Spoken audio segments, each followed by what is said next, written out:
லஞ்சுக்கு இப்படி செஞ்சு கொடுங்க. எந்த குழந்தை சாப்பிடாம வருதுன்னு அப்புறம் பார்ப்போம். குக்கரை வச்சுக்கோங்க. கொஞ்சமா எண்ணெய் சேர்த்து எண்ணெய் நல்லா காஞ்சோன்னா கடுகு, ஜீரகம், 1/4 ஸ்பூன் சோம்பு, 5, 6 பல்லு பூண்டு, கருவேப்பிலை, 2 பெரிய வெங்காயம், 1 பச்சை மிளகா, 2 தக்காளி சேர்த்து நல்லா வதக்கி விட்ருங்கங்க.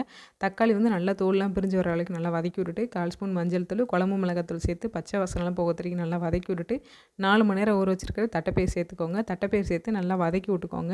நான் வந்துட்டு 1 கிளாஸ் அரிசி எடுத்திருக்கேன். அதுக்கு வந்துட்டு 3 1/2 கிளாஸ் வரைக்கும் தண்ணி சேர்த்துக்கோங்க. இது வந்து நார்மல் சாப்பாட்டு அரிசி தான். அரிசி வந்துட்டு குக்கரை வைக்கிற டைமில் ஊற வச்சுருந்தேன். ரொம்ப நேரம்லாம் இல்லை. சாப்பாடுக்கு தேவையான உப்பு சேர்த்து நல்லா கலந்து விட்டுக்கோங்க. குழம்பு வந்து நல்லா கொதிக்கணும். தண்ணி வந்து நல்லா கொதிக்கணும். தண்ணி நல்லா கொதிச்சதுக்கப்புறமேட்டு ஊற வச்சுருக்க அரிசி சேர்த்து ஃபைனலாக கொஞ்சமாக மல்லித்தூள் சேர்த்து ஹை ஃப்ளேமில் வச்சு 3 விசிலுக்கு எடுத்தீங்க அப்படின்னா ஒரு சூப்பரான தட்டைப்பயிறு சாதங்க.